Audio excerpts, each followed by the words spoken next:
Hello everyone, Radhe Radhe friends. Welcome है आप सभी का हमारे न्यू ब्लॉग में। तो कैसे हैं आप सब? आई होप आप सब स्वस्थ होंगे, मस्त होंगे और अपने अपने कामों में व्यस्त होंगे। हो चुका है एक नए ब्लॉग की शुरुआत।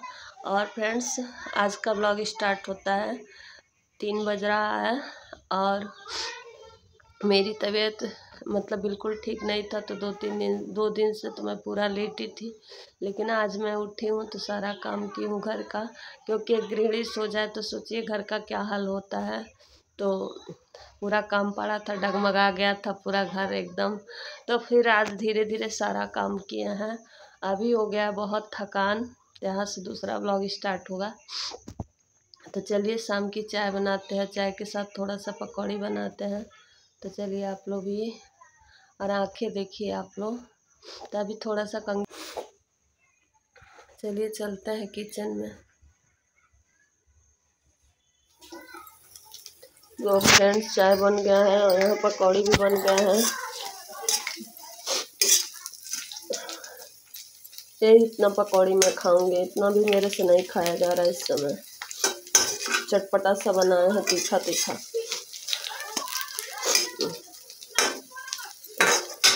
फ्रेंड्स आ जाइए, आप सभी पकौड़े खा लीजिए। पता नहीं आप लोग को पसंद आएगा कि नहीं। आजकल तो मुझे चटपटी चीज़ें ही पसंद आ रही हैं। तो आ जाइए आप लोग भी खा लीजिए पकौड़े गर्मा गर्म, और खा के बताइए कैसा बना। हमारा पसंद तो किसी को इस समय पसंद ही नहीं आ रहा है, ऐसी चीज़ें मैं खा रही हूँ।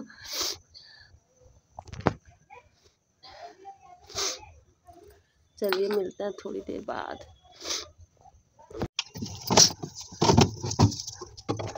हेलो एवरीवन, मेरे पास 2 नारियल रखे हैं। तो जब भी नारियल की कुछ बात होती है बनाने की ना, तो सबसे ज़्यादा दिमाग ख़राब होता है इसका खोपड़ा हटाने में। ये छूटता नहीं है जल्दी। तो ये जो ऊपर का छिलका वो तो छुड़वा के आया था, बट ये जो खोपड़ा होता है ना, चिपक जाता है उसमें से। तो चलिए आसान विधि से हम छुड़ाते हैं और देखते हैं कितना आसानी से छूट जाता है। और हम लोग जेंट्स का इंतज़ार करते हैं कि ये कब छुड़ाएंगे तो बनेगा, कुछ भी बनाएंगे हम। लेकिन तो फ्रेंड्स, इस नारियल को लेंगे और सबसे पहले ना इसको 24 घंटे के लिए फ्रीज़र में डाल देंगे।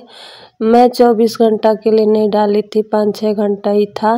तो इसलिए थोड़ा सा हमारा उतना नहीं, तो 24 घंटा एक बार मैंने छोड़ी थी ना, तो खूब खड़ा गोला ही अपने आप निकल गया। बस नारियल तोड़ो और थोड़ा सा चाकू से एक बार कोना से छुओ, बस पूरा निकल गया। तो बिल्कुल परेशानी नहीं हुई। फिर भी देखिए ना, इस बार भी मैंने ना कोई दम नहीं लगाया, सिर्फ चाकू के कोने से थोड़ा सा एक कॉर्नर को सपोर्ट दिया, वो अपने आप निकल गया भग से। तो ये बहुत अच्छा ट्रिक है ना, कि पहले हम लोग परेशान हो जाते थे और नारियल रखे रखे ख़राब भी हो जाता था कि अब छुड़ाएगा कोई, अब छुड़ाएगा। और कहीं ना पहले बच्चे थे हम लोग ना, पेचकस से और चाकू से उसको निकाल देते थे, हाथ में भी चुभ जाता था, हाथ भी कई बार कट जाता था। और एक नारियल में ना तो क्रीम बन गया था और एक नारियल में पानी था। तो ये इसका मैं सोची थी कुछ बनाऊंगी, बट लेकिन ना मेरी, जब मैंने बताया था ना कि अगले दिन मेरी तबीयत ख़राब हो गई ना, तो ये नारियल, सच बताऊं तो उस समय हमको नारियल की सुध नहीं थी और नारियल रखे रखे ही ख़राब ही हो गया आखिर। तो समझ में नहीं आ रहा था कि जब तबीयत ख़राब है तो इसका क्या करूं, लेकिन फिर मैं छोड़ दी और कुछ भी नहीं इसका यूज हो पाया। निकाल के रखी थी कि इसका मैं खीर बना लूँगी, कल व्रत है तो रख दूँगी फ्रिज में और उसके बाद खीर बना लूँगी। हमेशा मैं इसका खीर बनाती हूँ, ये फिर नारियल का भूरा बना देती हूँ। नारियल का भूरा बना के सुखा के रख लो ना, तो फिर पता नहीं कितने दिन चल जाता है। तो यही मैं हमेशा ये ट्रिक करती थी, लेकिन इस बार का ना मैं क्या ही बोलूँ, सब चीज़ खराब, पता नहीं क्यों जो सोचो वो हो ही नहीं पा रहा है। तो फ्रेंड्स, अभी ना दिया जलाने के बाद से मैंने, हस्बैंड फ़ोन किए थे कि मेरा मन नहीं है कुछ भी खाने का, अपने लिए तुम बना लेना। तो मैं सोची थी ना, मैं पूछी थोड़ा भी नहीं खाएंगे आप, पता नहीं क्यों मेरे कान वाला साइड सूजा है इतना। तो वो बोले ना कि मैं कुछ भी खाने का मन नहीं हो रहा है उनका आज। तो फिर मैं ना सोची थी, मैं पूछी उनसे कि खाना बनाऊं कि नहीं। तो मेरी भी तबीयत ठीक नहीं लग रहा, पूरा दिन मैंने आज काम किया, फिर से मुझे लग रहा है बहुत तेज़ फीवर चढ़ गया। तो फिर दिन का खाना रखा हुआ था ना, तो मैं चावल फ्राई कर देती हूँ, देखती हूँ कुछ खाते हैं कि नहीं थोड़ा बहुत भी। और मेरा मन भी नहीं हो रहा है बनाने का, सच में तब तबीयत ठीक नहीं रहती है तो कुछ भी अच्छा नहीं लगता है। तो पूरा दिन तो मैंने जैसे तैसे काम किया, बट इस समय मेरा मन बिल्कुल नहीं हो रहा है कुछ भी करने का। और ठंड भी बहुत ज़्यादा लग रही है, बस लग रहा है सो जाऊँ। तो चलिए थोड़ा सा चावल फ्राई कर लेते हैं, देखते हैं वो कुछ खाते हैं कि नहीं। मैं पूछी हूँ तो कहें थोड़ा बहुत, मतलब बहुत ज़बरदस्ती करने के बाद भूख लगेगी तो वही खा लूँगा। तो फ्रेंड्स ये वीडियो ना उस कल के वीडियो के बाद है। तो सुबह का मैंने दूसरे में ऐड कर दिया था, तो उसके बाद पूजा पाठ के बाद मैं आ गई थी खाना बनाने। और मेरा था व्रत एकादशी वाला। तो ये 2-3 दिन पुराना वीडियो है फ्रेंड्स। तो आज कुछ ऐसा हुआ था ना कि मैं क्या ही बोलूँ। आप लोग कहेंगे तबीयत की है ना, तो लेकिन क्या है, जब हम वीडियोज़ बनाते हैं तो अच्छा भी दिखाते हैं, फिर जो हमारे साथ बुरा होता है वो भी दिखाते हैं। तो यहाँ सबसे पहले मैंने ना पतिदेव के लिए खाना बनाया था, मतलब चाय पानी बना के दे के फिर पतिदेव के लिए खाना बनाया था।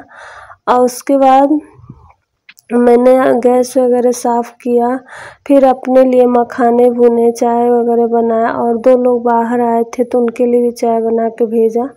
तो ये सब काम किया, प्लस मम्मी का फ़ोन आ गया था। 2-3 दिन से मैंने बात नहीं किया था, तो बाद में शूट मैंने नहीं किया था। लेकिन मेरी तबीयत तो ठीक नहीं, आप लोग देख भी सकते हैं कई दिनों से। और कल जब पतिदेव बोले थे ना, तो मैं चावल फ्राई की वो भी नहीं खाए वो। तो फिर उसके बाद मैंने कुछ भी शूट ही नहीं किया था।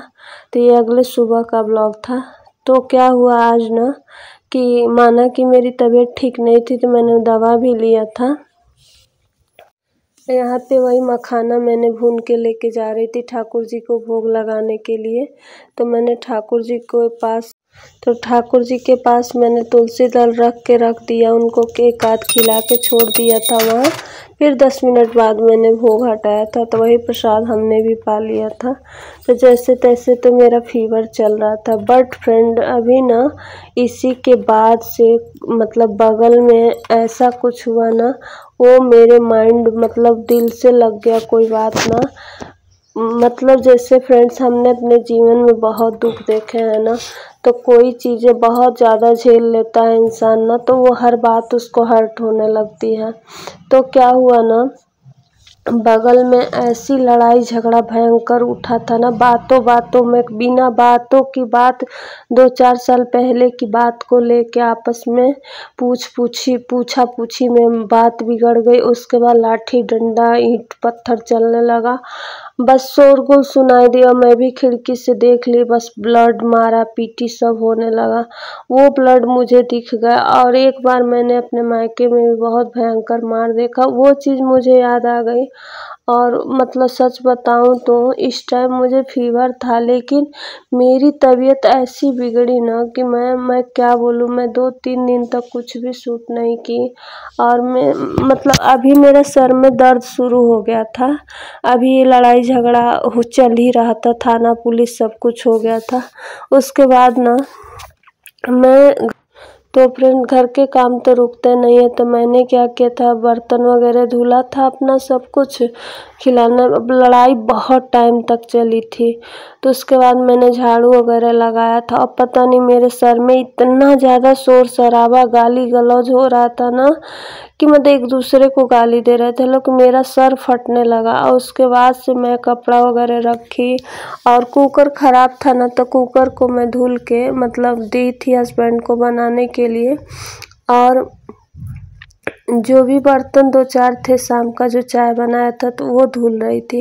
बट मुझे कुछ भी अच्छा नहीं लग रहा था, लेकिन जैसे तैसे हमने अपने काम निपटाए। कपड़ा चेंज मतलब ये सारा कपड़ा फोल्ड किया।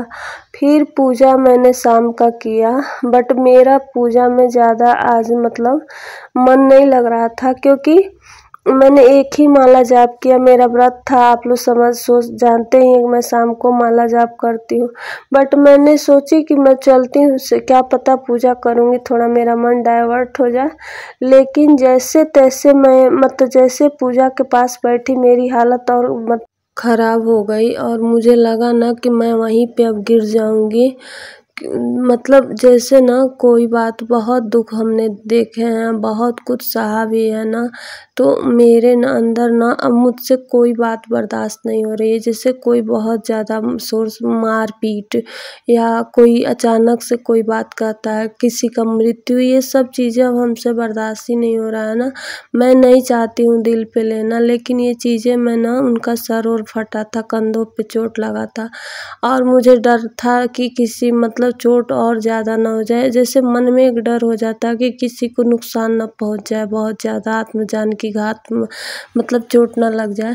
तो ये सब चीज़ें मेरे दिमाग में ना, मैं चाह नहीं रही थी ये बात सोचना, लेकिन मेरे दिल पे लग गई। और मैं जैसे पूजा करने बैठी, उसके बाद सर बहुत देर से मेरा दर्द हो रहा था, लेकिन मैं इग्नोर कर रही थी। फिर मैंने दवा भी खाया, फिर पता नहीं अचानक से मुझे क्या ही हो गया, कुछ भी नहीं मुझे समझ में आया। और जैसे तैसे मैंने माला छोड़ी, तो फिर मुझे लग रहा था मैं गिर जाऊंगी। एक माला करके मैं उठ गई, ना आरती की ना कुछ की।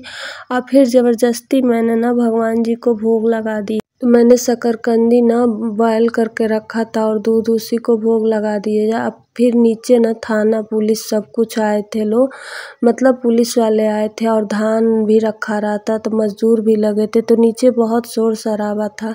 बट मैं जैसे सोची कि मैं जाके लेट जाऊं, वैसे मैं गिर गई और इतना भयानक चिल्लाने लगी मैं दर्द से। और पतिदेव उठ के आए, मतलब उनको थोड़ा सा महसूस हुआ कि ऊपर कोई चिल्ला रहा है। वो दौड़ते हुए आए, उसके बाद मुझे देखे तो मैं बाप बाप चिल्ला रही थी। इतनी ज़्यादा भयानक मेरे सर में, ऐसा दर्द कभी ज़िंदगी में मैंने नहीं देखा था। और सच बताऊं तो मैं पूरा दिन ब्लॉग वगैरह कुछ भी नहीं शूट की 2 दिन से। आज मैं जाके वॉइस ओवर कर रही हूँ, जब अब तुरंत हमको ब्लॉग पोस्ट करना है। जिस दिन ब्लॉग गया उस दिन की बात कर रहे हैं। तो फ्रेंड्स उसी रात को फिर मुझे हॉस्पिटल ले गए और डॉक्टर ने भी बताया कि बहुत ज़्यादा टेंशन ले रही हैं, क्योंकि हमने ना अपनों को खोते हुए बहुत ज़्यादा देखा है ना, इसलिए मेरे मन में बहुत डर हो गया कि कहीं कुछ बुरा ना हो जाए। लेकिन मैं नहीं चाह रही थी कि कुछ भी किसी को हो, लेकिन ना बेवजह की बातों में इतने झगड़ा। अगर आज पतिदेव नहीं होते ना तो मेरा पता नहीं क्या होता। कहते हैं ना कि पूरे घर का लोग खिलाफ हो जाए, एक जीवन साथी अच्छा मिले तो लड़की का गुजर हो जाएगा। अगर पूरा घर सपोर्टिव हो, पति अच्छा न मिले तो पूरा घर खराब हो जाता है। तो यही मुझे कितना संभाले, मैं कितने दर्द से गुजर रही थी, लेकिन पतिदेव मेरे इतना साथ नहीं दिए होते, आज तक मैं मिट्टी में मिल गई होती। कितने सालों ना मैंने ऐसा फेस किया है ना, जो मेरी ज़िंदगी का बहुत बुरा दौर था, उन्होंने मुझे उस दौर में संभाला। और इसीलिए मुझे लगता है ना कि सच में वो माँ बाप से भी कम मुझे नहीं किए हैं मेरे पतिदेव। तो मुझे उनको भी देख के दुख हो रहा था कि क्या क्या मेरी तबीयत क्यों ऐसी हो जा रही है, क्या हो जा रहा है। लेकिन मैं कोई बात सीरियसली सोचना नहीं चाहती हूँ, लेकिन पता नहीं कहाँ से हर्ट हो जा रहे हैं। तो चलिए, तो फ्रेंड्स अब वीडियो का करते हैं, मिलते हैं नेक्स्ट व्लॉग में एक अच्छे से व्लॉग के साथ। अगर आप सबको पसंद आया होगा तो लाइक कर दीजिएगा, न्यू है तो चैनल को सब्सक्राइब भी कर दीजिए। तो फ्रेंड्स अगर हमारा ब्लॉग नहीं जा पा रहा होगा ना, तो पुराना ब्लॉग ही देख के आप लोग सपोर्ट करिएगा और कमेंट कीजिए। मिलते हैं नेक्स्ट ब्लॉग।